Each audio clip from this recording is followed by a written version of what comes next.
Welcome, everyone. Welcome, everyone. It is our segment again. We are here live. It is our segment again for I Love the 90s, and the year is 1995.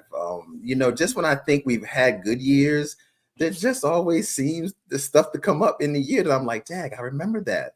The year wasn't that bad. And 1995 is just another example of how good of a year it was, and we're ready to go down the rabbit hole. I'm excited about it. As always, I can't do this without the crew. Phenom 202, what say you? Phenom 202, DDA representative. Yo, Corey, 1995 was a wonderful year. You know why it was a wonderful year? August 1995. Yeah. You came into our world, yo. Hey, man, that's right. 1995, man. I joined these guys, man. We wound up... we could talk about that a little bit, but we want a meeting on a flag football team, man, a freshman flag football team. And it was that started the beginning of a long friendship. You're incorrect, Corey. Yeah, that's my bad. Oh, wait a minute. 1995. It was on the basketball court. On the basketball. It was on the basketball court. Yeah, that's right. Yes. That's right. That's when we started. That's right. I forgot. We beat the brakes off you, yo. That's what happened. Hey, I'm not gonna lie, yo. I was on the team with Jaron and Dre. Yeah. Craig and was we got on your team? It was like Andy was on our team. Andy. Yeah, we got crushed, yo. I think I had a quadruple double that day, yo. Everybody, yeah. Ali had a double. He was looking like Dennis Rodman. Yeah, and Max Johnson at the same time, yo. Yeah, it's crazy. Big Mike broke out the meat hook, and it was on and popping. Yeah. Good times. Yeah, 95 was a good year, man. Like I said, DDA was formed. We got shout out to Dre, Tone, Worm, Sam, everybody, man. We have great bonding, yo. And 95 gave us some good moments, music, movies. Oh yeah, everything, man. So yeah, let's get it. I was looking at the list of movies. It was definitely a stacked year. Yeah, definitely a stacked year. And bro, for real asks, bro, for real. Yeah, for real. Not we met at college. So yeah, Ali. Everybody thinks that we are the old guys and Ali is the young guy. That is not the case. We are all the same age. We met in college. That is correct, yo. Yeah, bro. I don't die. People think I die. I don't die, bro. I'm lucky, yo. Yeah, man. We met in college, yo. Yeah, but it's good times. But yeah, I was looking at this list, at least like the list of movies. I know it was a lot of music. I was like, damn, this movie list is crazy. Ain't no way we can get through all this, but we're gonna try our best. Yeah, at least we'll hit the highlights. We don't have to circle back on this one. We definitely don't have to run the block back on this one. Circle the block. We're going to definitely have to do a part 2 of 1995, especially when it comes to the movies. But as always, man, here we go. The number one movie of 1995, right here, man. Batman Forever. The number one movie of 1995, the highest grossing movie, starring Val Kilmer, Jim Carrey, Tommy Lee Jones. Look, it's this movie predominantly, me personally, is good because of Jim Carrey. The movie itself is not that good. The movie itself is really not that good, even though it was a box office smash. And honestly, the reason why the movie did so well is because of 1 and 2. It was riding the wave of the first 2 Batman. And personally, it's not my favorite. The first one and second one, this one is definitely not my favorite. And the last one is definitely like my favorite with Mr. Freeze. But what are you guys' thoughts on this movie, man? Batman Forever. It was trash. Yeah, it was. You kick off 1995 with this dumb shit, yo. Like this movie, it was the number one movie. That's why I gotta bring it up. It was the number one movie of the year, but it's trash. It is the number one trash movie of the year. We could go like that. This movie is terrible in every way. Robin, everything about it was just bad, yo. Like, I couldn't get into this at all. So yeah, I really don't have too much to say. Like you said, I guess Jim Carrey tried his best, playing the Riddler, like, to save it or what have you. His wild and crazy self. But you couldn't save this movie. It was just bad. And because that movie was so bad, we got the movie that's number 2 that really should have been number 1, and that's Toy Story. Toy Story was the number 2 movie of 1995, but really it should have been number 1. Me personally, I'm sorry. Toy Story was number 3 movie of 1995. Great hit though. Really love this movie, and of course, this movie started off a franchise. You got Woody, Buzz Lightyear, and it's still going strong. Nearly 20 years later, Toy Story is still going strong, and if I'm not mistaken, quote unquote, supposedly it's in the works for another Toy Story, like Toy Story 5. I don't know where they're going to go because I didn't even know what they were going to do after Toy Story 4. But look, it's still going on strong. But a great movie, man. I think this movie really set the stage for Pixar. What are your thoughts about it, Phenom? It was the first Pixar movie. You know what I mean? Yeah. So they did a good job with this. I mean, I love the movie. I mean, I was damn near almost grown, and I love this movie. I watched it when it first came out. You know what I'm saying? You know, Tom Hanks. You know what I'm saying? Yeah, Mr. Everything. He did a good job, and the storyline is good. Obviously, it parlayed into what you said. Toy Story 5 about to come out or something like that. That's the rumor that they're working on Toy Story 5. I mean, 20 years almost. It's crazy. Yeah, and the animation. I mean, Pixar, that really set this movie apart from all the other cartoon movies. I agree. And I think this was part of. I mean, this was Disney, so they always delve into like pulling on your heartstrings in movies. Like you can go back to like Bambi, like the mama dying in Bambi, or stuff like that. They always had some kind of adult theme in it to draw adults in, and then obviously entertain kids. So yeah. Well, what about you? Yeah, I mean, I don't hate me. I never seen like Toy Story for real. I've seen bits and pieces of it. Yeah, I never seen none of. Wow. Yeah. Do you know the concept, the premise of the movie? Do you understand what the premise is? Yeah, I know what the premise is. Just okay. I never watched that's what I actually liked about the movie. I mean, I had no reason to watch it. I mean, oh man, you missing out. Well, look, it just wasn't your cup of tea. I think the premise of the movie is why I liked it so much, because as a kid growing up, who didn't think that their toys were real? I mean, come on, as a kid growing up, and they bring that to life in this movie by when the kid walks out of the room and when nobody's watching, the toys come to life. It's just a great concept, man. So I really, really enjoyed that. So you didn't watch Toy Story. Okay, all right. You didn't watch Toy Story, but did you watch this? And I'm sure you watched this. And I mean, look, we all watched this thing right here, man. Come on, man. Who didn't watch this? Yeah, I did. GoldenEye. GoldenEye. Yeah, I mean, look, I watched it. This is Pierce Bronson. I think he's one of everybody's favorite 007s next to Sean Connery. I think he's a really, really good 007. This is a great movie. I think the premise of this movie, which actually is probably one of the best ones, he has a former friend that's a double agent that steals a satellite weapon called the GoldenEye. And that's when James Bond is actually going out there and to try to stop the Russians from using it because this guy sold the plan to the Russians. I really love this. And the funny thing about it is I wound up watching this movie after I played the video game, because I was going through playing the video game and I was like, this video game is pretty good. And then I went back and watched GoldenEye. It's actually pretty good, man. It still holds up for me. What are you guys' thoughts about it, man? Have y'all watched GoldenEye? What's your thoughts about it, Phenom? Yeah, this is probably one of my favorite Bond movies. And then,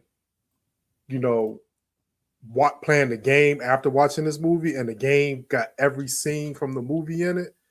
Yes. Crazy, bro.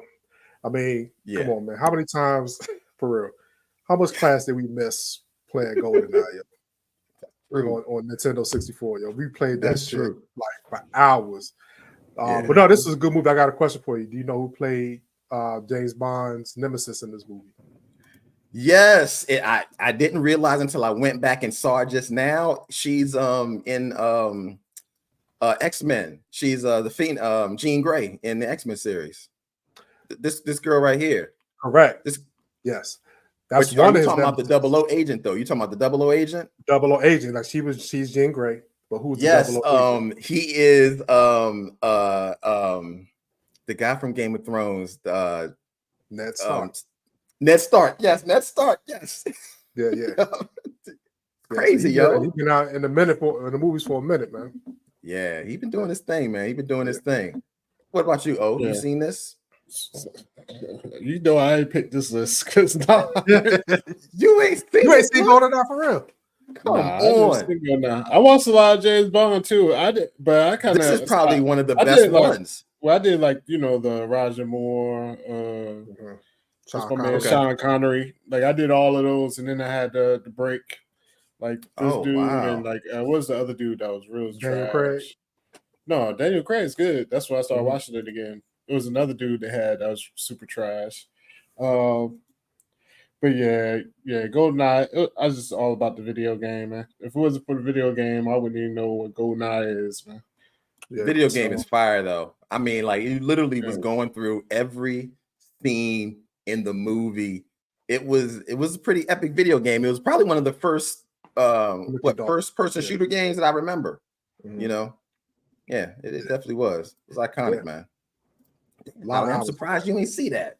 As much as you like, grounded movies, you should go back and check that out.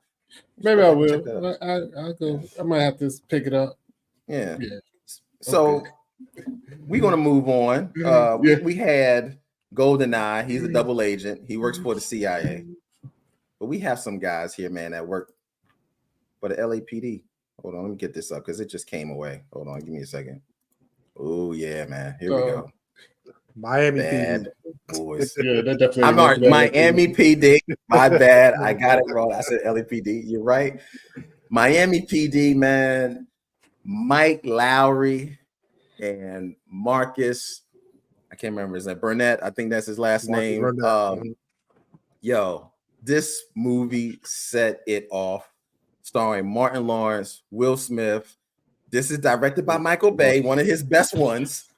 Everything else from Michael Bay, I don't know, a little sketchy. But this literally started off Will and Martin in the movie stars. I mean, this literally started their career. Pretty much, Will, this was the stratosphere for Will. After this thing, of course, Independence Day, everything else, Enemy of the State, everything else comes after this. Wild Wild West is bad. But this movie really cemented them as movie stars. And it was really good getting two comedians, two type of characters in this serious role that were cops. I fucking love Bad Boys. I think it's a great, great movie. What are your thoughts about it, Phenom? I love this movie, yo. From the comedy to the action. I mean, Martin Lawrence is one of my favorite actors of all time. I think his comedic timing, his chemistry with Will Smith, unmatched. And the thing about it is, if you go back and watch Bad Boys, it's not just his lines, it's his facial expressions. Oh, yeah, for sure. Look at people. Yeah, all of them. All that stuff adds up. I will say this: the only thing I hated about Bad Boys was Tia Leone, yo. I did not like. Who was that? The main girl that there was. The one that protected. Yeah. Okay. I just said like her voice. Her voice is just like I don't know. It's a little deep and nasally. Whatever, but no, the movie is fucking classic, yo. Like you said, this definitely like put them boys on the map as far as movie stars. Of course, we already knew them in our community, but like this like blew them up, and I mean it's got some iconic scenes. Of course, with Will running, after the car chasing and they look good and you know what I mean. So that's fire. Everything about it, Mike Lowry. Yeah, Mike Lowry. Like everybody knew his name after that movie. Yeah, so I mean everything about the movie Bad Boys definitely set it off. And shout out to Michael Bay. I know Michael Bay has his haters.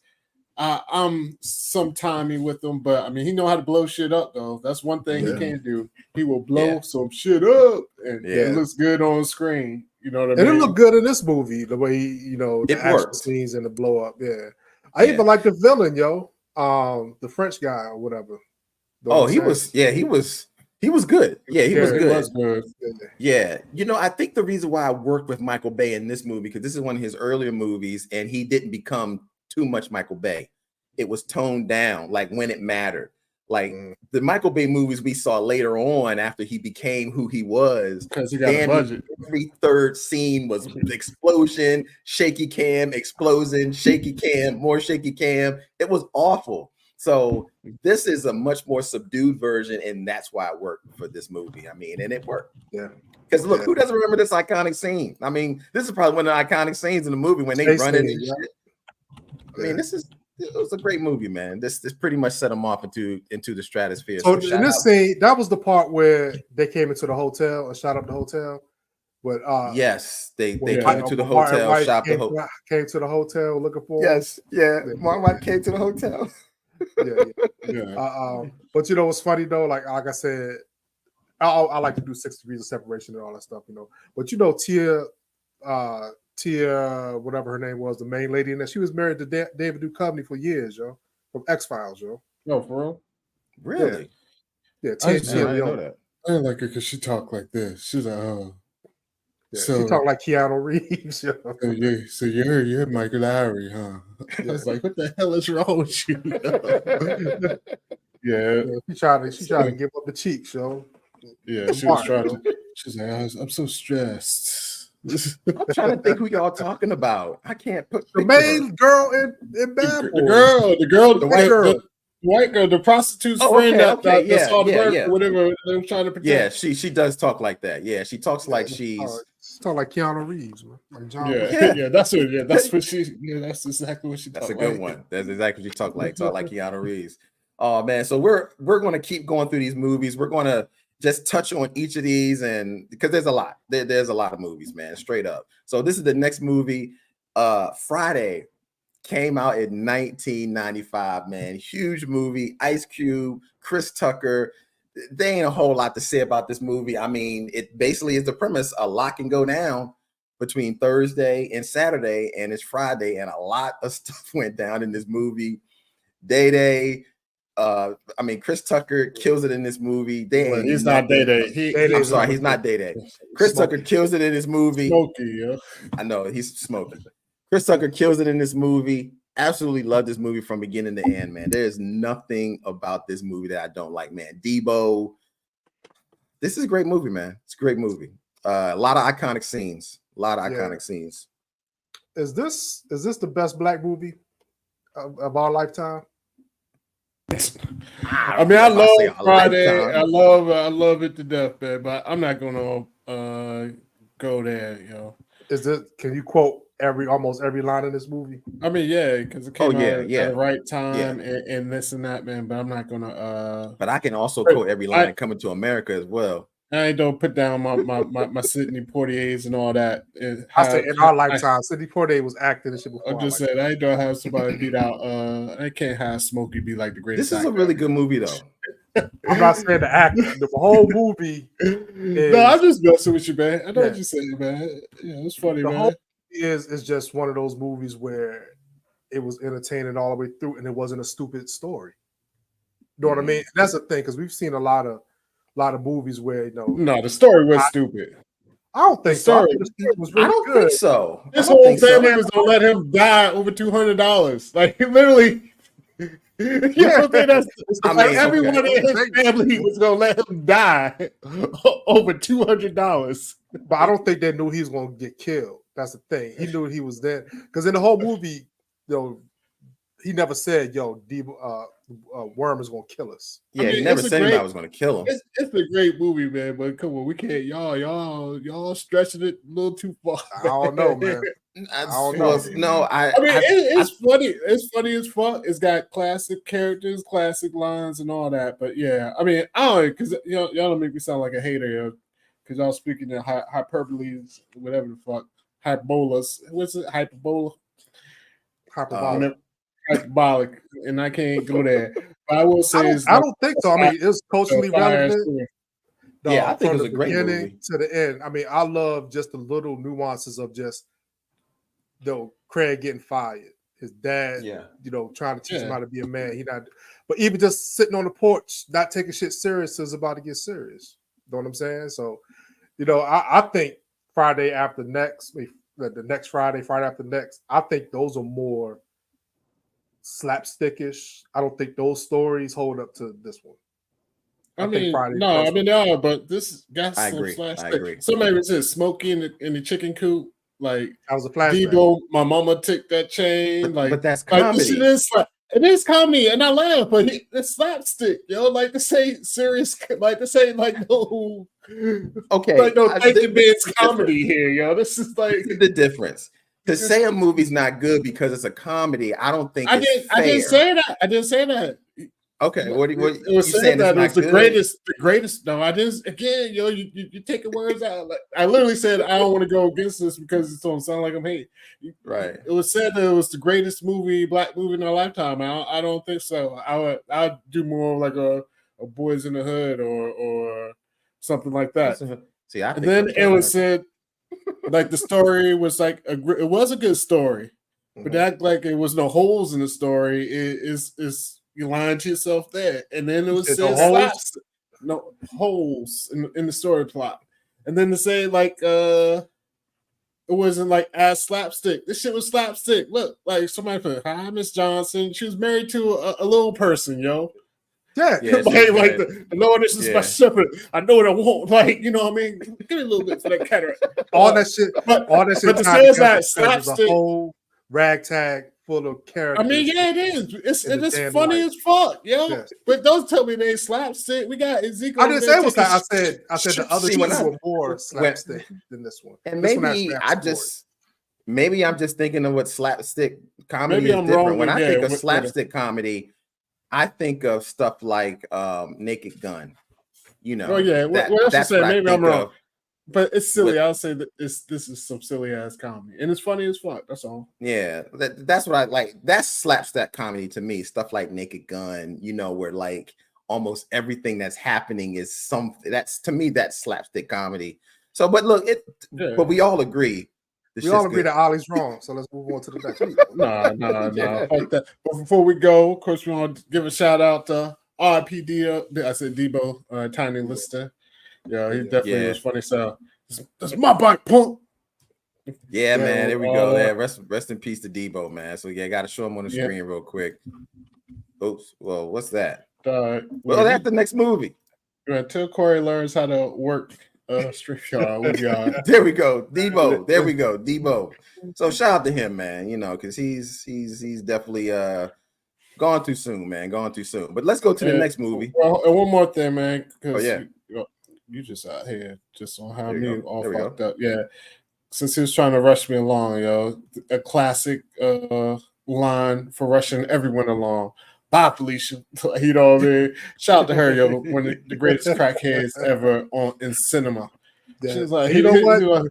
Let me just borrow your car or whatever. And that line is being used today. For real. It's been co-opted. It was crazy. But you know what? She said that movie ruined her life because she was a comic. She was on Def Comedy Jam. Oh wow! Before she was on Friday. You know what I'm saying? Yeah, I can see it because she's gonna be by Felicia forever. She's gonna be a crackhead forever. Yo. And shout out her son's was playing the quarterback at Florida, University of Florida. So shout out to her. Yo. Really? Oh, he was just on QB like 2 years ago. Oh word! Oh shit! And of course, shout out to Damage Inc. USMC. Hoo-ah. Yeah, it's a classic line. You know what I'm saying? She said she looked like Janet Jackson. She looked like Freddie Jackson. That was the classic line, yo. But she was like, yeah. What did she say? She was like, yeah, I'm about to go get some eat, like go somewhere. He was like, all of y'all. Yo, that's the thing, yo. Them blind dates back there, yo. She sounded good on the phone that she see in person. Yeah, man. Story, yo. Yeah, that was an adventure, yo. That was, man. Yeah, this joke I got to be. All right, this will be the last line. Yo, the lines, yo. And RIP John Witherspoon as well. You know what I'm saying? Don't go in there about 45 minutes. No, he was like, 45 minutes. I just smell your shit for 18 years.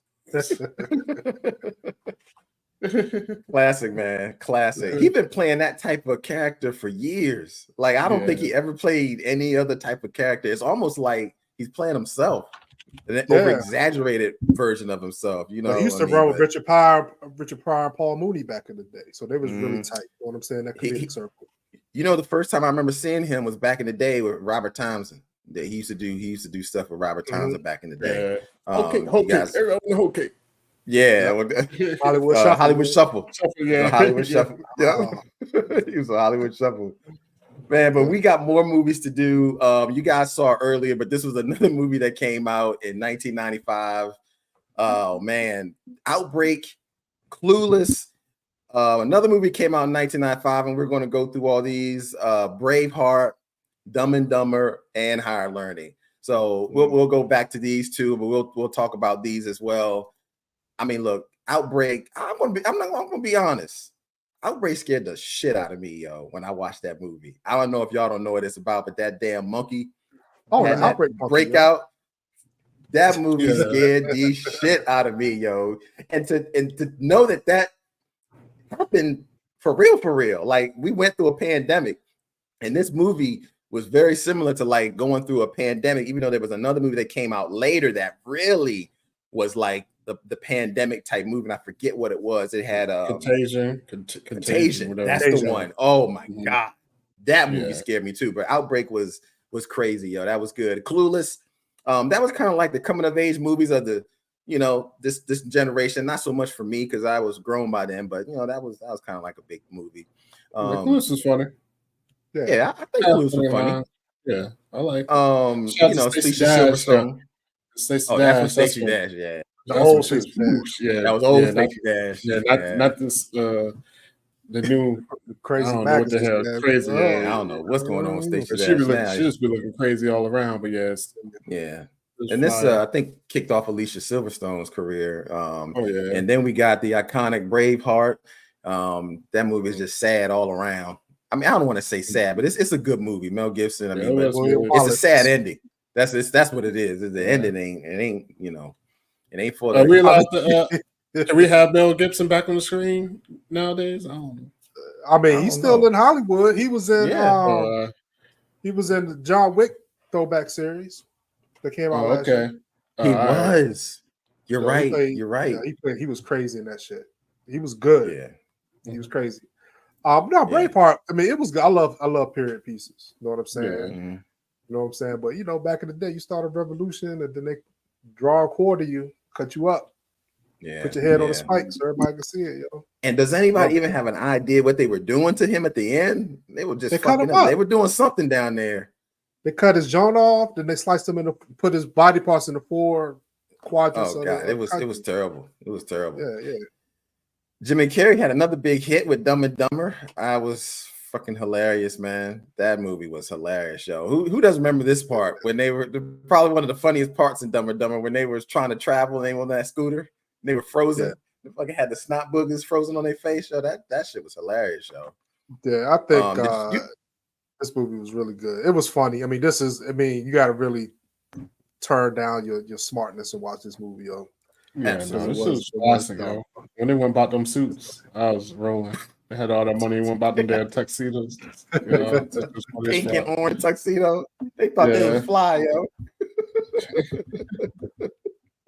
That's true, man. That's true. Oh man. And Higher Learning was a movie that came out. It's another John Singleton movie. This movie was much serious. This was a serious movie. I mean, look, it's a serious subject. We'll just say it was a good movie.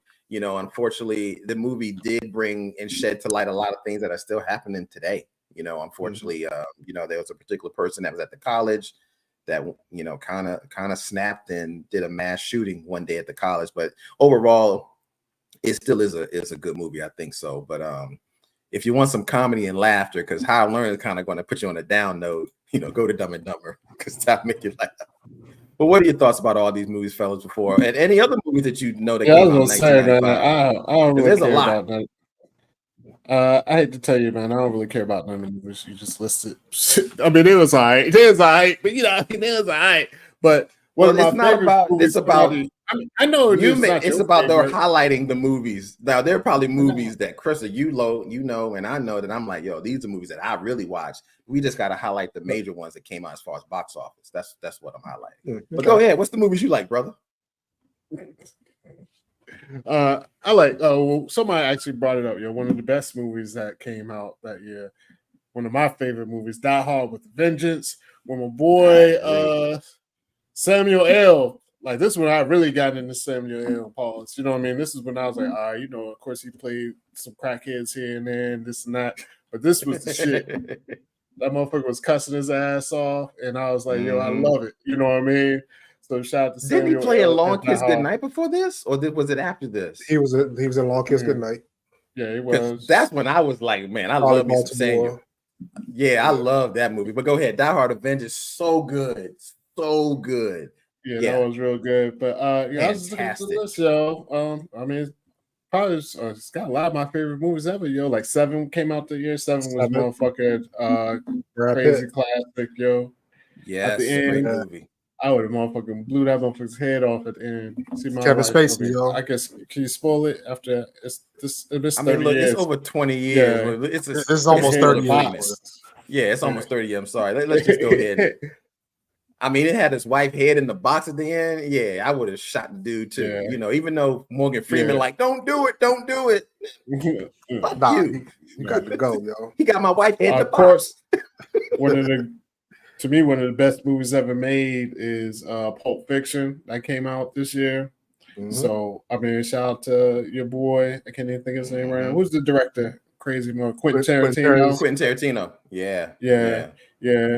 Some good ones, man. First Night. Go ahead, Martin. No. Martin. I like First Night, even though it's trash, but I like it, yo. Major Payne. Yeah. Major Payne. Valerie says Billy Madison came out in 1995. It was Adam Sandler.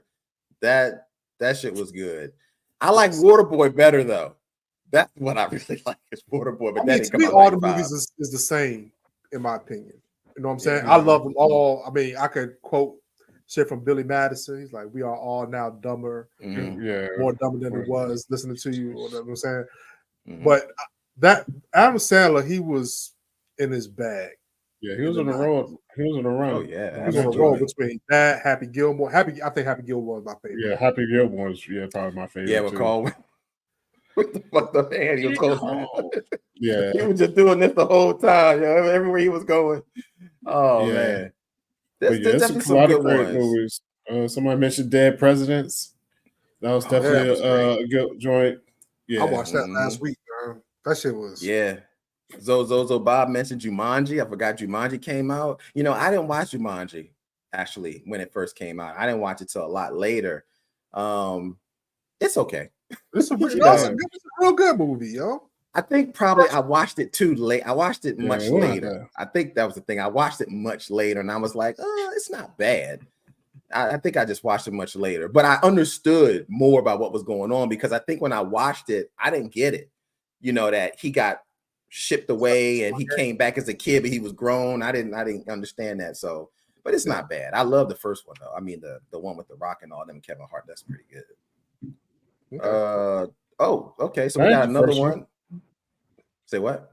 You're talking about the remake, I guess. He was just trying to say. Yeah, the remake. No, you're saying you love the first one. Oh yeah. I mean, I love the remake. I got the first one. Yeah, you know what I meant. The new Jumanji. I guess that's what I should call it. But there's a lot of movies that came out. Too many even name. Like I said, guys, we are going to have to go back down the road again to do more on this. But it's just a lot of good stuff. But we're going to go on to some of the biggest music. But we're going to start off because music and videos kind of went hand in hand. And we're going to go with the number one video or one of the most popular videos that came out in 1995.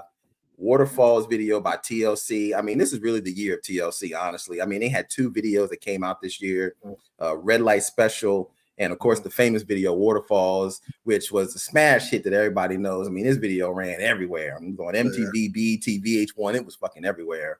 So this was a huge movie for a huge video for them. And another huge video, which I didn't really like, but the song was a big smash.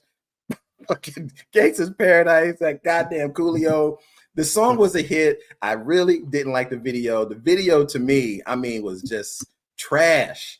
I mean, look at it. The whole video is laughable. Michelle Pfeiffer is literally sitting in a chair, staring off into space. I mean, that is the video. But I mean, it was ran everywhere. Wanted for the movie, though. That's what it was. That's all it was. Now, I can't remember. Was this often where actors were in videos for the movies that they're in? Sometimes actors were in movies, Sometimes. but I was kind of shocked that he even got Michelle Pfeiffer because Michelle Pfeiffer's like up here. You know what I mean? It was her movie. It was her movie. Yeah, that's it. Yeah, It's about I Some guess you Dangerous could say so. Minds. Yeah. Yeah, I didn't like. I mean, I like LV's part. I didn't care for this movie. I mean, I'm sorry, I didn't care for the video. Yeah, I didn't care for the video. But regardless of these two videos, yeah, I don't have shit to say about that. I think we already talked. We talked about this one time before. I don't really fuck with Coolio like that, and RIP to him. But yeah, that's the songs. The video is whack. But these were none of it. two of the highest. TLC. Well, let me get in my go ahead. TLC bag. Yo, TLC was fucking doing their thing back then, yo. So shout out to TLC. Of course, T-Blas, Chili, and Left Eye, RIP. I mean, Waterfalls, that whole video, like down in the water and shit. And it had the little, not the little special effects. Just everything about it was fire, man. I mean, it's a good song. So had a message. Don't chase no waterfalls, 6 in rivers and lakes, whatever streams you used to, whatever. You know what I mean? So definitely. But no, family, Shaheem was in it. Yeah, and this one TLC. I mean, they was just taking off, man. You don't know who and it was kind of and it was like a different look for them too, because the way they came out, Crazy Sexy Cool album and all that. They were mature at that point. Yeah, so when they came back with this one, it was like, oh snap! So love TLC. A lot more mature. Yeah. So the videos, of course, you got to have the top songs. So we're going to go into them, and there's a lot that happened in 1995. So these are the memorable songs of 1995. And this is just skimming the surface because we're going to go through a whole lot more. Kiss from a Rose in the top left was the number 4 song in 1995. This was released as part of the Batman Forever film soundtrack. Then we got Fantasy with Mariah Carey. And then, of course, there was the remix, but the remix is probably the most popular. This spent 8 weeks in number 1. And this was Mariah Carey's 9th number 1 single, which is kind of crazy, but that remix with Old Dirty was pretty big. Don't Take It Personal, Just One of Them Days with Monica in the upper right. This was the ninth biggest single on the Billboard charts in 1995. I did not know that. It actually was number 1 on Billboard R&B charts and number 2 on the Billboard Hot 100. Spent many weeks at the number 1 spot and was the 9th highest single that year. Then we got One More Chance at the bottom left with Biggie. This was actually, and I went through the charts, this was the biggest, highest hip hop song on the Billboard charts in 1995. You're All I Need to Get By with Mary J and Method Man. I don't have to say nothing there. That's a hot song, fantastic duo. The Queen of Hip Hop with Method Man. This was a big hit from Method Man and actually went certified platinum. And then we got How High by Method Man and Redman. This was the duo's first single, reached number 13 on the U.S. This is the highest. It peaked at number 13 on the U.S. Hot 100. Commercial success, certified gold. I don't have anything else to say. I fucking love that song. But I'm going to go to you fellas, man. This is a great list. And this is just skimming the surface of many hits that came out in 1995. So, Phoenix, man, dive into your bag, man. What are your thoughts about all this? One More Chance, the remix, was probably, in my eyes, the biggest song of 1995 that I played over and over and over again. With the barge hook, I mean, the sample on it, Heavy D produced it.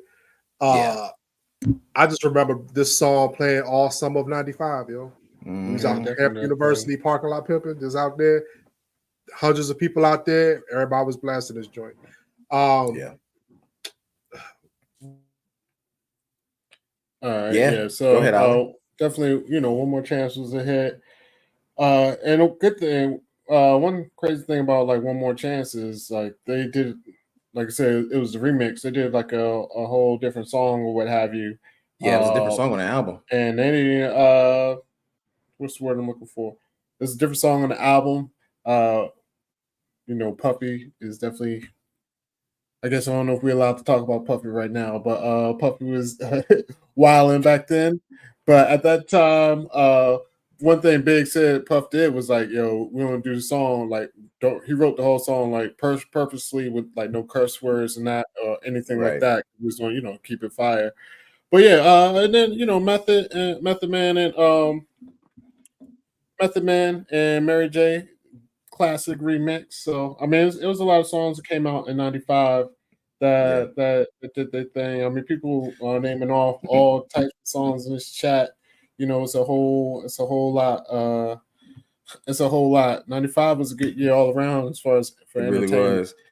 And one thing that I realized, and I did make a quick note about this, is an important note about 1995. 8 of the top 10 Billboard singles in 1995 were people of color. 8 of the top 10.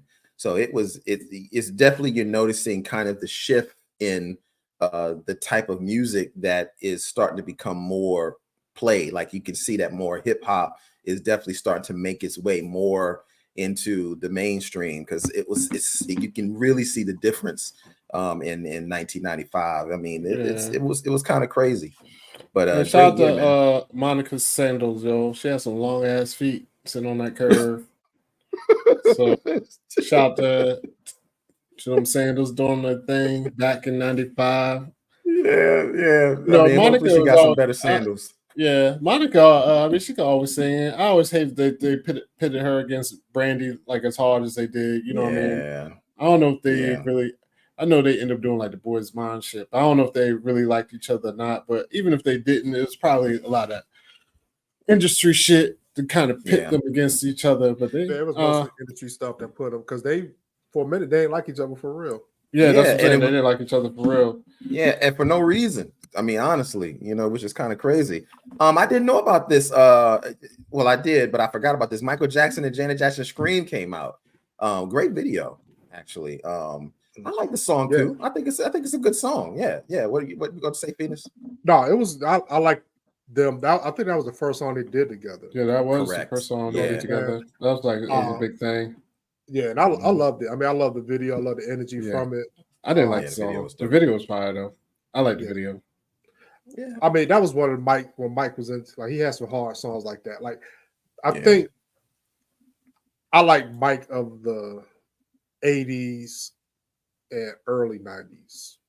I think I started kind of falling off, except when he did "You Rock My World." I love that shit, and "Butterflies." I love both. Butterflies. Yeah, "You Rock My World" and "Butterflies." Yeah, those are great songs from them.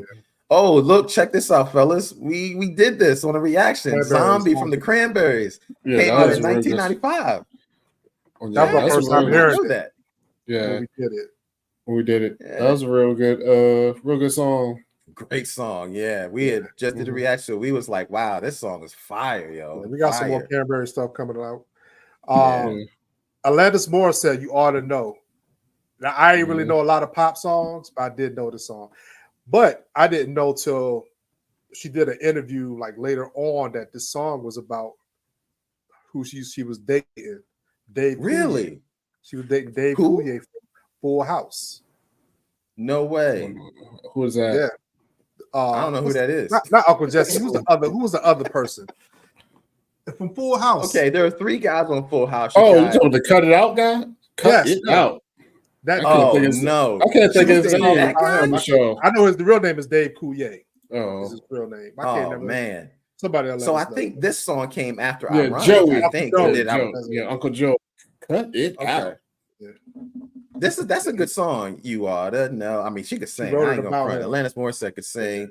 I mean, Ironic is what I remember her from mostly. That was, I think, the first song that I remember hearing from her. And I think this came out after or before. Trust me, I don't know. But You Ought to Know. Good song. And I don't know if this song came out in '95, but Damn Shink said he did security for Adina Howard. Freak Like Me. Adina Howard did Freak Like Me did come out in '95. I saw that. Boy, that song did. I mean, of course, like you hear the radio now, you got songs like WAP and crazy, like it's a whole different thing. We got to think this is like a long time ago, 30 years ago, and Freak Like Me came out and they was playing it on the radio. I was like, oh my God, like what's going on? Yeah, that was Adina Howard was. Yeah, she has some good videos too. Oh yeah, she was a one-hit wonder, but that's all we needed from her, She had another crazy song. She came out. I forgot. It wasn't a hit. Yeah. T-shirts. T-shirt panties is a good song though. Yeah, it won't hit though. Yeah, it won't hit. But But did you know, like, to kind of tie it into Monica and Brandy? Did you know her and Brandy was beefing really, really bad? because Really? Wanye Boys the Men was dating Brandy, but sleeping with Adina Howard. Yo. Oh, No way. Good boy Yes, Wanye. I End mean, of the I road think Wanye. you know how I feel about Boys Men. Boys Men, Bama's in my eyes, yo. I never like Boys and Men, yo. They got some all right songs, but no, they got some never my fire cup of tea, songs. yo. I think they got some good songs. Motown. But I See, can see so why. she said she opened up for Boys and Men.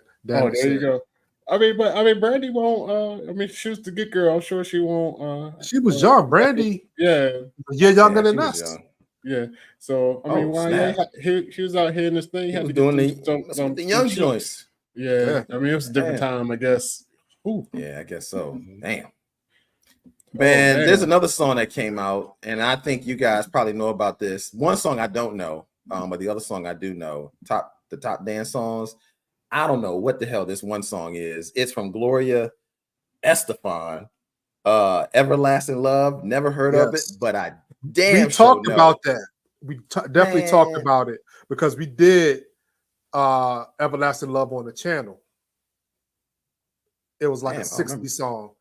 Yeah, you never remember that shit. But then Gloria Estefan had a dance song from the same. Everlasting Love was done by she redid it as a dance version. Okay, man, I don't know that. But I damn sure know This Is How We Do It by Montel Jordan. That song right there still rocks today.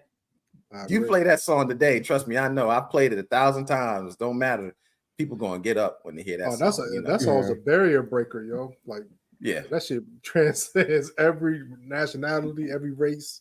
Yeah, everybody loves that song. And I had to lie, when it came out, I thought it was kind of corny.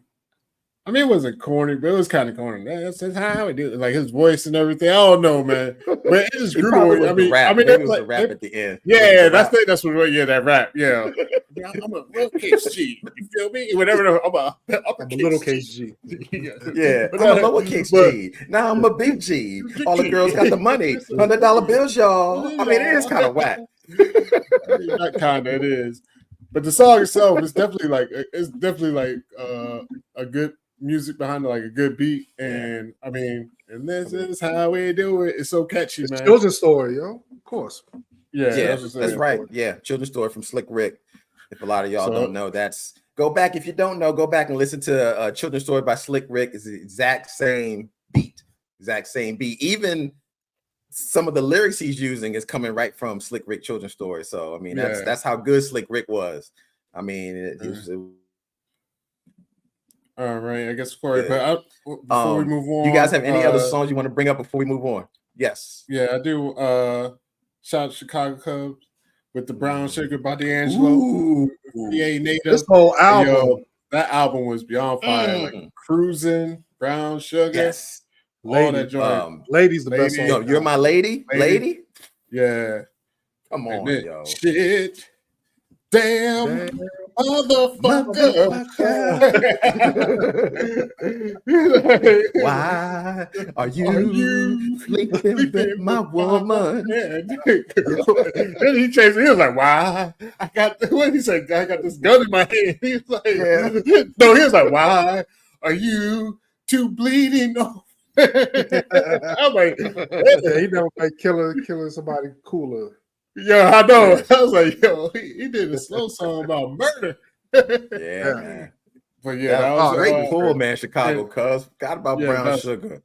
Oof. And then, of course, Anthem. This is definitely one of the anthems of the year, at least for us. Definitely. As young, you know what I'm saying? Junior Mafia Players Ball. Ladies! Introduction to Lil Kim, yo. It was introduction to Little Kim. That's correct. Because I didn't put this out because I had to double check. I was like, did Hardcore come out in 95? No, it did not. It came out in 96. Yes. So we're gonna be talking about Little Kim in 96 because that's probably one of the best hip hop albums of all time. Hardcore, I would definitely. Yes. You don't think so? No. Yeah. How many times we listened? We'll get to the 96. Yo. Okay, we're 96. Yeah. But yes, good pull. That was Valerie. Yeah. I think so. That was Valerie. Yeah, Junior Mafia. That was a great song, man. Players Anthem. I will say you did miss a segue, yo, earlier because you said you talked about Higher Learning. It wasn't that good, but How High was a funny ass movie, and the Method Man Redman song How High Yes. Excuse me, when I kiss the Kiss sky. the sky. I mean, everybody loved that shit. I mean, everybody. That was like song was fire. That song did great, actually. I mean, their chemistry is. I mean, they obviously brothers now, but we needed that Method Man, Redman chemistry because absolutely when they really got together in '93, they dropped Method Man dropped to Cal, and Redman dropped There's a Dark Side. It was called Month of the Man. So they was competing on Def Jam, and then instead of them beefing, they came together, did a movie. Obviously, they did whole albums together later on in life. Yeah. And they definitely, I was as far as rappers, they definitely put on like one of the best shows ever. I've seen them a few times, and every time they lock in step. They got it all. They got routines. They got jokes. They do the songs. So they definitely like one of the best rap performers ever, yo. They just had chemistry right from the jump. I mean, just right from the gate, yo. And you could tell. You can tell, even when they're rapping, the way they rap back and forth. One person's rapping, another person's rapping. It's just, to me, they're better. You know, I can't. No, I don't want to say that. I don't want to say that because they're both really good solo artists. But to get them together is like forming Voltron. You know, I mean, it's like you get the best of both worlds because that Blackout album is it's crazy. Dope. Yeah, the Blackout album is pretty good. I play that album a lot.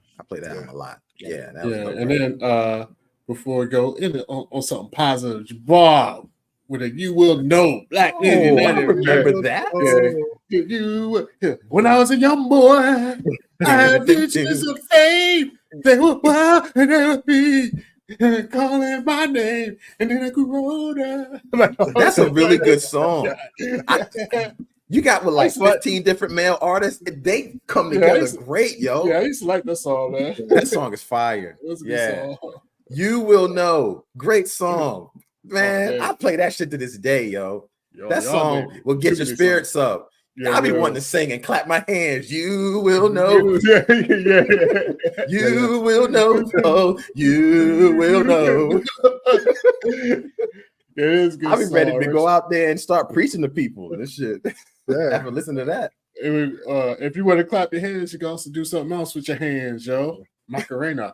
I think I was doing I don't even know how to do it, yo. I forgot how to do it. The silliest thing in the world. You know, you were doing this. Macarena. I mean, it was awful. It was awful, but you can't get away. You couldn't escape it. Any like sport, especially any sporting event. Anywhere there was a crowd, I can just say if there was a crowd, they was gonna do the Macarena. Like we are playing it. And everybody was doing it in the crowd. You know, it was everybody. Crazy. I know you guys. Phoenix doesn't like Boys to Men, but I know Phoenix is a big Jodeci fan. Oh, you know why? Because you the came out. Freaking Rue remix with Ghost and Ray on it. Yeah. Oh, and not even that's fire. That's fire. That's probably one of the best remixes in the history of remixes. Yes. Yeah. But you got the originals fire. The remixes does just you know they some freaks. Like how you like the opening line, it'd be like, every time I close my eyes, I wake up feeling so horny. Yeah, that's true. So that was some emotion too. He suffered emotion. He came right out with it. Yeah, it just came out. Sexing you is all I see. Yeah, I mean it's right out the gate. Yeah.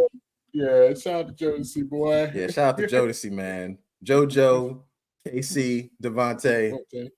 Oh man, good stuff. Dalvin. No, you can't forget Mr. Yeah. Dalvin, man. You can't forget Mr. Dalvin. Yeah, Mr. Dalvin. Well, Mr. Dalvin. Yeah. I know. He was there to play the drums. Yeah, I'm not saying. Yeah. Oh, here's the one. Remember he got like the mechanical arms or some shit? Y'all remember that shit? No. Because then he kind of like went crazy. Or was that Devontae, yo? Devontae went crazy. That's the one. Devontae, he started rocking the minks and shit all over. Yeah. Oh, man. Yeah. It's at the end. Every freaking night, every freaking day, I wanna every freaking way. Yeah, love it, man. Day, every freaking night. Yeah. Love that, man. This 95 has some shit. Too many songs, man. Too many songs. I mean, we could really go days talking about all the songs that came out in 95. And it was definitely a great year because we were going to the web jams, which was our college parties, and we'd be dancing all night long because the songs were just that good. I mean, it was just too many. Man. Oh my gosh, yo. So we're about to go to another program that came out to start off in 1995. A lot of people don't know this, but I know this, and we're going to have to talk about this segment for a couple of years because it's just a huge impact. And what happened to it? There we go. Monday Nitro, for all my wrestling fans out there, kicked off in September 4th of 1995. And the reason why this is so significant is because this started the beginning of the Monday Night Wars that we all know when it was SmackDown, Monday Night Raw against WCW Monday Nitro. And this was pretty huge because in wrestling, this is what started beginning of the Attitude Era in WWF with two major iconic names that we know right now as The Rock and Stone Cold Steve Austin. So this is kind of right in that same time frame of these huge wrestlers. Now, we're going to talk more about them later, but I just wanted to bring this up that this was the beginning moment that this all started of the Attitude Era and the Monday Night Wars. I know you guys remember Monday Night Wars. We was in college when this was going on, so we was watching this stuff like flipping back and forth all the time. What's your thoughts about this? Yeah, I mean that takes us back, yo, because we were so into it. I mean, like it was appointment TV. We had 20 dudes in a just standing around watching this shit, yo, for years. It was just, I mean, it was a good time. I think that's when wrestling started making its resurgence. Oh, it definitely was. Like this would motherfucker set it off, yo. So I mean, and you know, like I said, I'm an NWA/WCW apologist, so I was happy. Like I was like, oh shit!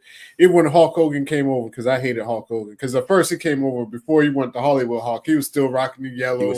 I was like, man, wow, man, I was pissed. You know, like I mean, it was good for the company because it was definitely a major move. I mean, he's basically like, oh my god, he's Hulk Hogan. Yeah, that's like Tom Brady going to the Patriots. We're going to the Buccaneers, yo. The Buccaneers, yeah. But I mean, it was like you said, it was appointment TV, and this one, I can't lie.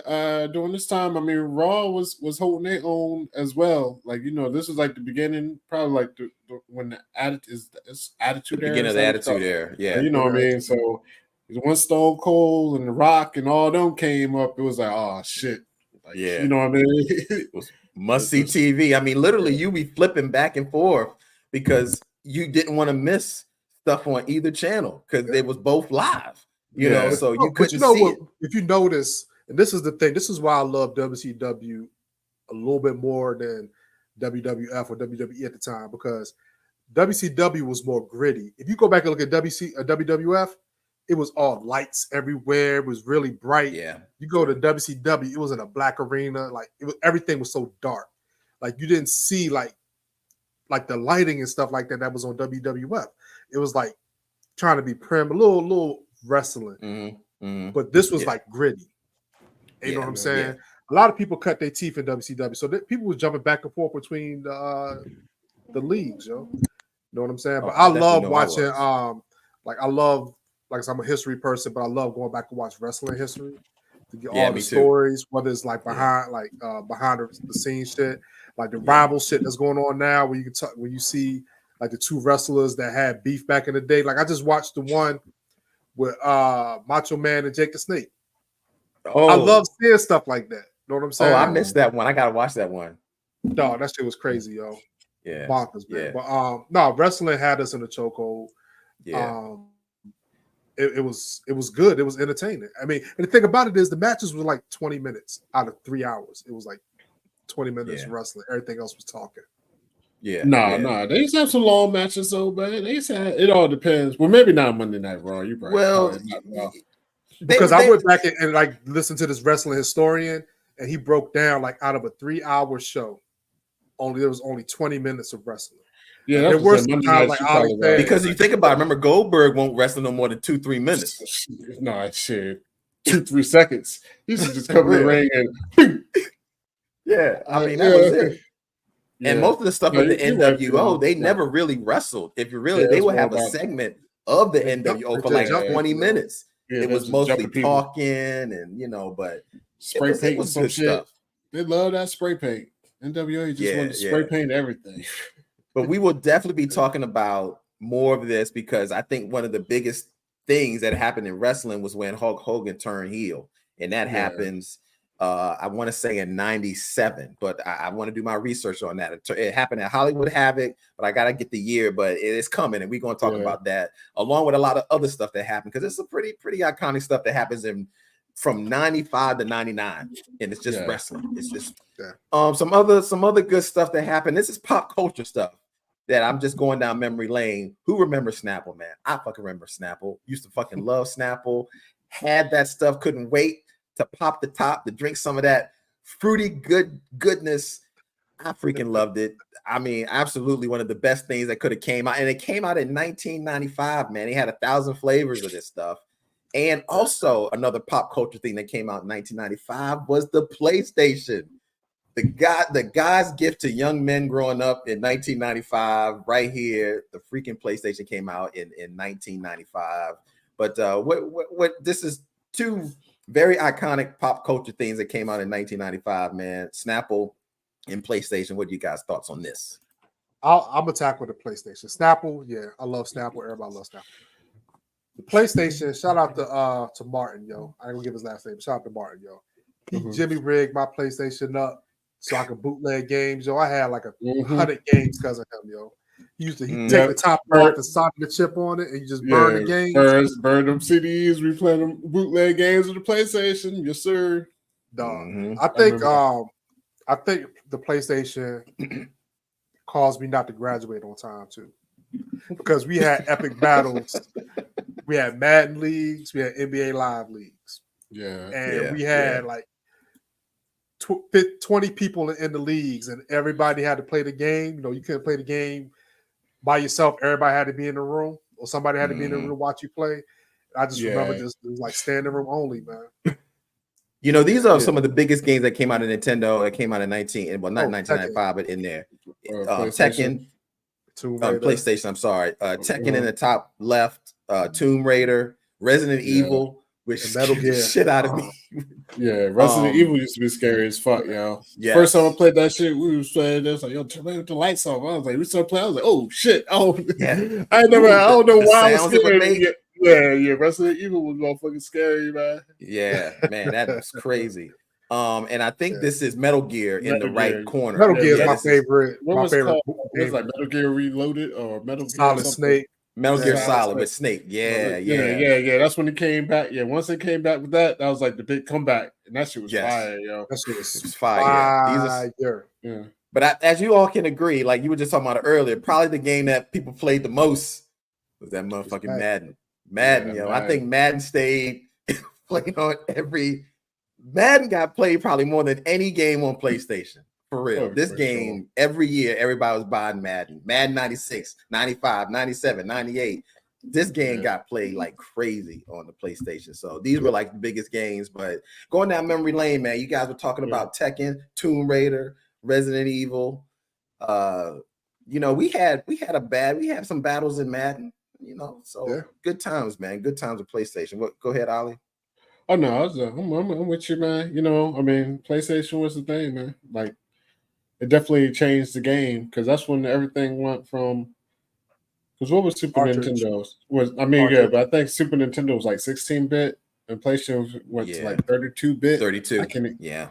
So it's like it would change the game. You know what I mean? So and also it went from 2-button controllers to 8-button controllers. It went like, you know what I mean. So. Yeah, the PlayStation was fire. Tomb Raider was fire too. Yo, that was like one of the first like long. Well, I shouldn't say that because I role playing games. But yeah, it's like a role playing game with a good story. Yeah, it was. I mean, Snapple, man. Who doesn't like Snapple? Yeah, well, I don't really have much to say.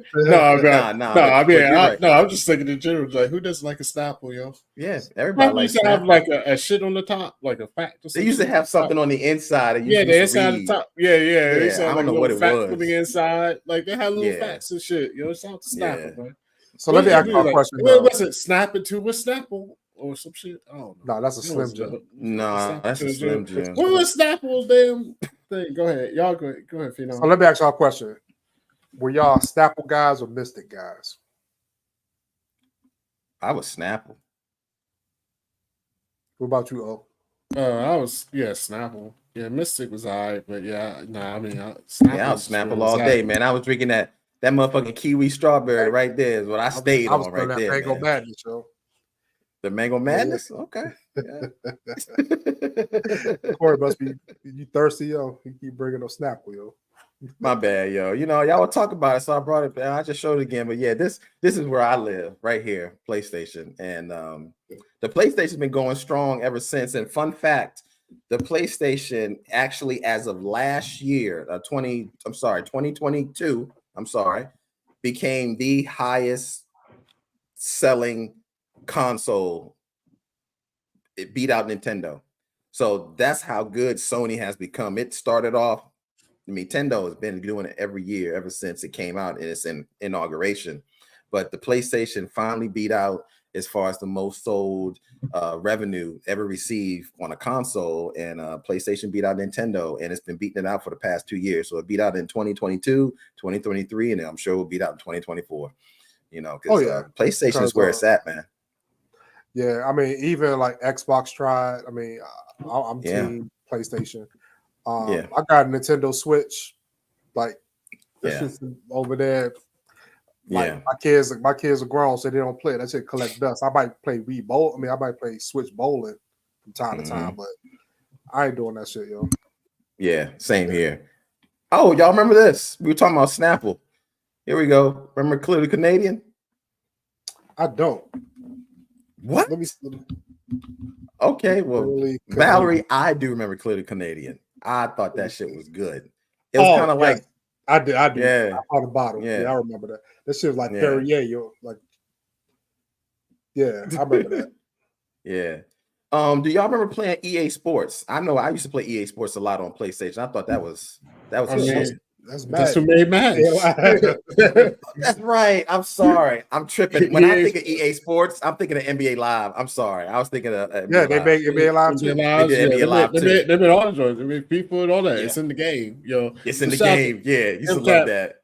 Well, I can't say shout to you, MCAP, because you worked there. You selling us the same game. Like a couple of years, it was the same game. They just put a new cover. You can't tell me no difference, player. That's true. Like 98, the only thing they did was add players. I was like, yo, this is the same fucking game, man. Yeah, killing us, killing our pockets, MCAP. It was nothing new. MCAP, yo. Like, shout out to MCAP, yo, because it's funny though, because like I love playing Madden and stuff like that, but they haven't had an NCAA football game in 14 years since 2014. They about to drop this in the summer, and you think the PlayStation and you think that game this probably be one of the biggest selling games in video game history because motherfuckers been waiting 10 years for this game to come out. That's true. And they used to have a lot of college games. So it's crazy because like with the new NILs and stuff like that, like if you played in the Power 5 conference like the SEC, ACC, like if you made the playoffs in the past 10 years or was in the top 10 in the past 10 years, you get like $50,000 a person. Oh wow. You know what I'm saying? So like Old Dominion, where we went to school at, they're in like the tier 4, their players only get like $3,500 to be in the game. You know what I'm saying? But that's just about to do some numbers, man. Like EA is. It'll be good when they finally do it. But they really need to bring back a boxing game because I used to love Fight Night. I used to love boxing games too, man. Yeah, they don't. Yeah, it's crazy. Damn. Yeah. That's the shit. I used to love me some boxing games. I ain't gonna front. All right, so we are going to go to 2 TV shows that came out that are pretty popular. Everybody knows it, whether you watch it or not. Got to mention them because they came out in 1995. So 2 very popular TV shows that came out in 1995. The first one is Zia, the Warrior Princess. This is a guilty pleasure of mine. Xena, I'm sorry. Thank you, Ali. Appreciate that. Xena, the Warrior Princess. It ran for 6 seasons. I'm sorry, like I said, this was a guilty pleasure of mine. It really was. The basic concept of this is she's a reformed warrior with a dark past that just is trying to change the game and do right now. So she's going out there and taking and fighting evil to try to help them from all the tyranny that's going on in the countryside. So that's pretty much the whole concept of Xena Warrior Princess. And, she's easy on the eyes too. But another show that came out in 1995 that I do definitely, MTV singled out, came out in 1995. This was the shit, man. Chris Hardwick, Jenny McCarthy hosting. But the thing is after 2 years, Jenny McCarthy left because she went to do a TV show that tanked. And then you got, Carmen Electra came. But this show was a huge hit for MTV, and I watched this show all the fucking time, yo. And I don't know if you guys did, but I know I did. So let's give me your thoughts. Xena the Warrior Princess and MTV singled out. Phenom, what you think? I never watched Xena the Warrior Princess. I haven't watched 1 second of Xena the Warrior Princess. Oh man, it's a guilty pleasure. It's not the best programming, but it's just a guilty pleasure of mine. But it did come out in 95. I will say this though, I've watched millions of seconds of Singled Out though. That was my shit, yo. I mean, because it was reality TV. Yeah. Like it wasn't scripted. It like you had people like breaking people's hearts and hooking up and all that stuff. It was a good ass show, yo. It was a good show, yo. Yeah, that definitely was. MTV wild. was off the chain. Yeah, that was wild. It was off the chain. And honestly, I mean, Jenny McCarthy, she kind of. I mean, I don't know who she was or what she did before this, but definitely like set her career, and it kind of like just set the precedent for her character, like her being like wild and crazy and all over the place. So, Singled Out was funny. MTV used to just, I mean, MTV was a strange place, yo. I had to say strange place, but I'll say 80% of their shows couldn't come out now because I think Singled Out was a lot of. I mean, I'm just talking about it was a lot of sexist, a lot of raunchiness, a lot of just like, you know what I mean? Yeah. I don't think it can come out now. Yeah. But,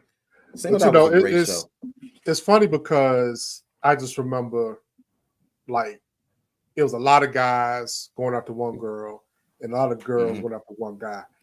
And just them breaking down like basically the pyramid. They have all these people, then they come down to one.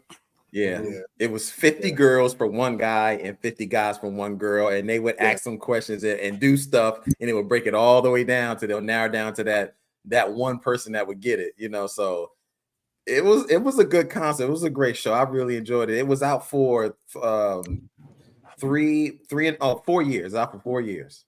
So it was, so after 2 years, Jenny left, and Carmen Electra took it on for the last two. And it kind of set her career off. She had her own show. Jenny McCarthy had her own show. That's why. Yeah, Jenny McCarthy left for her own show called Jenny that it didn't go nowhere, Yeah, but shout out to Carmen Electra, yo, because really the only thing I know her from was Dennis Rodman. Did she dance? Was she like a dancer? What the fuck Carmen Electra do? Man, supposedly she was a Prince protege and she worked with Prince. I don't know. Who knows? Yeah. This is what started her career, honestly. Singled Out. Honestly, this is what started her career because nobody knew Carmen Electra until after this. Yeah, but she got that name. She ran with it. Oh yeah. I mean, she did. I guess as much as she could do with it because, like I said, I don't really know what her talent was, but because she won't really like funny and like anything. Jenny McCarthy could get on my nerves sometimes, but I will say like I didn't like always like. Excuse me, all her humor, all that type of stuff. But at least I knew she had some funny. I mean, I knew she could be funny. Like Carmen Electra, she was just there. She was just nice to look at. Yeah. I'm looking at her she like was very easy on the eyes. She did a lot of stuff where she was in Baywatch for one episode, Singled Out. Oh wow, Rock and Jock stuff. Yeah, it's all MTV Rock and Jock. Everybody was on that. Yeah, it's MTV stuff. She was on Baywatch for 8 episodes. Oh, okay. Hollywood Squares.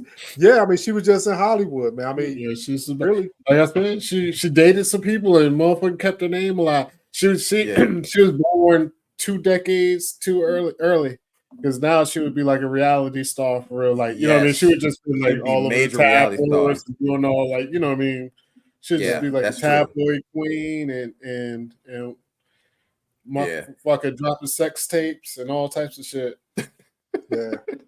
Yeah, that's true. But since we're on, Carmen Electra and Janie McCarthy, so this is a good transition to go to the Hotties of 1995. So kicking it off right here, let me go to this. We got right here, man. Hotties in 1995. Oh shoot, Holly, where you at? Oh, there we go. All right, here we go. Hotties in 1995. Of course, Jenny McCarthy is making the list here from Singled Out. Nia Long from Friday. I mean, you know, who could say nothing about Nia Long? Yeah, man. Lucy Lawless from Xena the Warrior Princess, and Halle Berry. Halle Berry's probably going to make this list quite a few times through the 90s. I was going to say, what's she been on this list before? And I didn't even actually want it again. I was like, yeah, I mean, like, honestly, if you take the hotties of the 90s, Halle Berry is going to be rotating on this list quite a bit, you know, like, because it's fucking Halle Berry. What can we say? Yeah. You know, it's Halle Berry. It's crazy. She played like a crackhead like 100 times. You know, somebody put this like, who's the best crackhead on Twitter, and she was like, I'm tired of people naming me, but she was like a crackhead and she played it Saving Isaiah or Surviving Losing Isaiah. Yeah, she was a crackhead. She was a crackhead in New Jack City. She was a crackhead in with Gator, wasn't she? Jungle Fever. I was like, how many times Halle Berry don't play the crackhead, yo? Yeah, if she can play a hell of a crackhead, they can make her look real bad too. Yeah, I'd be like, she still ain't look that bad even as a crackhead, yo. They couldn't really do that to her. You know, I was like, yo, how long you been on crack though? That's what Fina was like. Did you just start? I might still be. I can say, girl, come over to my place. You ain't gotta do all that show. I'm gonna reform you. Yeah. I mean, I would say this. I gotta say, shout out to Chicago Club. You know? Oh, absolutely, man. Nia Long was, she was definitely like with shit. Man. You ain't lying. You ain't lying. Between that and Love Jones and all that. You ain't lying. Put that back up there. Just look at Nia Long. Jesus. And come on, she was at Friday jogging like that when they playing that music. She was jogging. Everybody looks together. Look, I already said the black on black. Like a shoe, the headphones. I was like, oh, Nia. Yeah, so Nia Long always been fine. She's still fine. Yeah, she still is, man. A bitch. Now, this is the first time I've done this. I got two honorable mentions that came up. So two honorable mentions that came up, and you guys may know them or may not know them. But one is Cheryl Finn. She played on the show Twin Peaks at the time, and Claudia Schiffer. She's a model. Everybody knows Claudia Schiffer is. But in 1995, she was FHM. They had like the 100 sexiest women of all time, and she was number one on the list. So that's why they're honorable mentions here. Huh? Claudia Schiffer or both of them? Yeah, she was number one. Yeah, she was number one of the sexiest women in 1995. Let me see what she looked like in 95, yo. This is what she looked like in 95. I try to go back and get the photos in 95. So she's on Time Magazine. This is her on Time Magazine, 1995. She's definitely a nice looking. She's easy on the eyes. Now, there were some other ones, but I just made sure to try to get one from 95. Because some of the other ones they said were 95. I wasn't quite sure, but I knew this was in 95. So, and it's crazy, like I said, how just the times have changed. Because FHM, remember those magazines? They were like, when nudie magazines like when nudie liked, is that the like Maxim FHM, like all this type of magazines? Like remember, it was like all them type of magazines. They was on fire during that time, yo. Like you know what I mean? There was so many of those magazine types out, and then it's like they blew up, and then they just all went away at once. Yeah, because they definitely. Wasn't there another one there was Maxim? I feel like there was another one that was more like an urban. Oh, King, that's what it was. King magazine, yes. Yo, you get on the King cover, you was on fire in the urban world. You know, I remember them King magazines. King magazine was something. Yeah, so that those. Yeah, you're right. Maxim, King, those was some big, and that's when Sports Illustrated swimsuit edition was a big deal too at that time. Making the cover and all that. So you're right. Good times, man. Good times. So we're going to round this out. Now that we got them, we're going to the girls. Now we got to go to the Miss and Ms. in 1995. And here it is, man. Let's keep it simple. The Miss and Ms. in 1995. Martin Lawrence, a.k.a. Marcus Burnett, Teresa Randall, Teresa Burnett from the Bad Boys. Mr. and Mrs. in 1995. Because look, one thing about this in 1995, this scene right here, when she showed up at the house, she was about to get into his ass. He was like, he was trying to explain something. Get in his shit. Your boy's like, oh. Like, this scene right here. You know what started this shit though, right? It was the bridge scene when they killed the people on the bridge, and his kids was watching TV. They're like, Daddy's old. I thought Daddy was in Cleveland. Yeah. And then she went over to Mike's house. That was funny. Yeah. Oh, that's one of the best parts of the movie, yo. Because she shows up and she's like, "Is Mike there?" And the girl is like, "Which one? The tall one or the short one?" And she's like, "The short one." She was like, "Yeah, yeah." She's like, "Oh, it all makes sense." Like, this is when he hits the corner. This is exactly when he hits the corner, and he's like, He was like, "No." He was like, "Oh, yeah." Oh my gosh, Joe, this movie is hilarious. Classic movie, man. Classic movie. Just good stuff, man. 1995, great year, man. Yeah. So anything else before we close out, man? And this has just been a great show. And like, shout out to all you guys that have been hanging with us as always. You know, this has always been great. Don't have anything else to say, man. I mean, all of you guys, MCAP, Chicago Cubs, Karen. No, it's been a couple. One thing I did want to bring up because somebody had brought up, Valerie, Benz.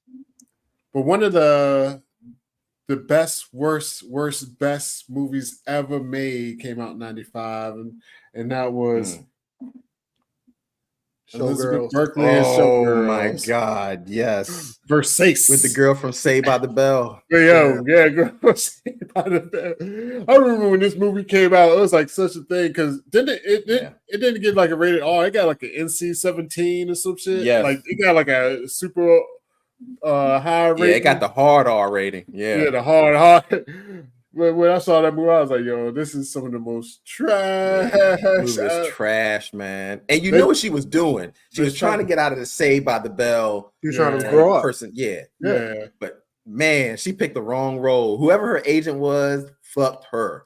Yeah. Granted, it was really a hard R because you were seeing nakedness practically through the whole movie, but that was it. There was no story. It was awful. Yeah, you ain't lying, Ollie. That movie was trash. Yeah, that's just straight comedy though. You watch it, you like, and I'm gonna have to disagree with somebody. You know, I'm a super hater, and I already know I'm gonna the 1% on this. Waterworld. I thought Waterworld was when Kevin Costner had the gills and shit.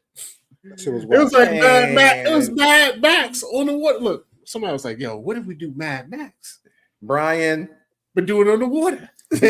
Thumbs up to you, man. I think I'm the only person on earth that likes Waterworld, yo. Yeah, I think so. That was probably. I think that was the biggest Hollywood flop in history. Money. Yeah, it was like one of the biggest ever. I think Kevin Costner paid for it out of his pocket. I don't know because I know the budget went way over or some shit when they was making it. They was talking about, but it was trash. So thank you, Kevin. Thank you, Kevin, for sacrificing, yo. So I can enjoy the fine arts of moving pictures. No. Oh, I will say, you know what was a better movie? Fucking Major Payne was a better movie. That came out in 95. Shout out to David. Oh, absolutely. Major Payne was funny. Was really, really funny, yo. I like the concept, and it had, you know, Shorty Karen Parsons from Fresh Prince show. Love interest show. Yeah, that was good. It's funny though, that was like her last role. Yeah, I don't remember her playing anything else. She wasn't really much after that. You know what I mean? Damn. But I gotta give Damon Wayans his some flowers, Joe, because he's been in the game for a long time and relevant. Dude, he just picked up a CBS show. Him and his son got just a CBS show coming out. Just like now, recently. It's coming out like in the fall. Snap. If you making on CBS, that's a whole different kind of money, yo. I mean, he's been on network TV forever, though. That's what I'm talking about. But when you pick up, like, he was on ABC for a long time with my wife and kids. I love that show. I mean, that shit was syndication. That's all you need. You got syndication. I watch my wife that and kids syndication money. Yeah. If y'all haven't seen it, My Wife and Kids is on Netflix. It's funny. But yeah, now him and his sons got a show on CBS. Wow. Show. So the son, the one that we see in the movies right now, David Wayans the Jr. one that looked like him, practically. Yeah. Oh man. Damn. So another movie that That's I completely forgot about. Oh, go ahead, Ali. Oh no, go ahead. You good? Oh yeah, another movie I forgot about that Jabbar just hit us up with. Jason's Lyric came out in 1995, starring Alan Payne and Jada Pinkett Smith. Yeah, great movie. Actually, it was a great movie, man. This Tretch is in this movie. Tretch is in it was a good movie. It was a good movie. I ain't gonna Dave front. Chappelle name? Bokeem Woodbine. Bokeem Woodbine. I don't know why I always just remember them playing basketball and get mad at each other for some reason. I don't know. That's what happened though. Yeah, I know. he was jealous that and Jada Pinkett in it. He was mad at Alan Payne for leaving him for Jada Pinkett, yo. Yeah. It was a good movie, no doubt. It was a good movie, real good movie. But yeah, man, 95. It's a good year. It's a good year, man. It's a good year. And it really does get better because there's more stuff in 96 and 97. We're going to have to do a part 2, and we always say that all the time. We're going to have to do another part 2 of the stuff that came out in 95 because there's a lot of movies that we're missing. A lot of movies that we're missing. But I guess we can wrap it up here, fellas. Anything else before we close it out? You can go ahead. We're good. Shout out to folks. Somebody go down the list. Yeah, Misty. Wait a minute. Did Casino come out in 1995? Of course, yo. Yes. Holy shit. Misty, thank you. Great movie. Yeah. Great movie. Great. So I won't bring it up, but Chicago Cub did. Yes. I will tell you this. I think it was October 1995 when the OJ verdict came out. I was coming from criminology class, yo. And our criminology teacher said, if OJ gets off, we don't have class for the rest of the week. And we didn't have class for the rest of the week. Well, we end up breaking down like the reason why OJ got off.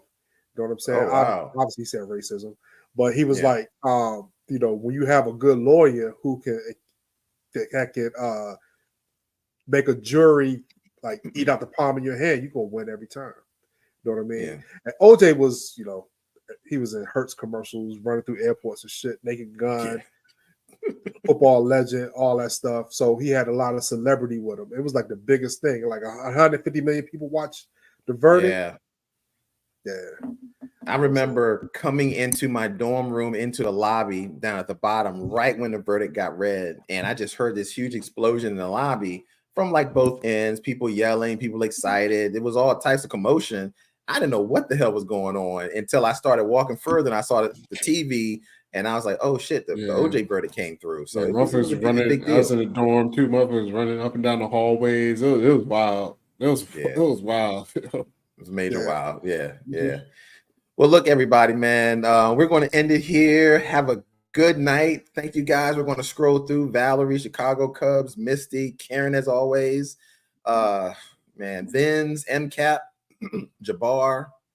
Thank you guys so much. I mean, as always, we have some new folks that have come join us. Vamana, I'm really pleased. I hope I said that right. Let me see what we got here. As always, Valerie, Vince, I think I probably already named bruh, for real. So just thank you guys so much. And if I miss you guys, I apologize because there's just a lot of people commenting, but thank you guys so much. And look, if you're watching currently right now, hit the like button, hit that thumbs up button on the videos. We can go higher up in the rankings so more people can find us on YouTube and more people can join us just like you do on these lives, man. So we really greatly appreciate it. And I guess that's it, man. As always, you'll see us next week because we'll be doing 1980 year in recap. Will be 1986. So I love the 80s. 1986 will be next Wednesday. And as always, man, I'm Corey Roy, Phenom 202, Hollywood DA, and we'll be back, you guys, with another live next week. Go ahead, get out of here. Get out of here. You know what? I'm out to get like Windows 95 came out in 95, yo. I'm not liking Windows today, yo. That should keep crashing, yo. Yeah. Damn, 95. Yeah, Windows 95. That's crazy. Man. Yeah. That's crazy, man. Good stuff, though. Good stuff.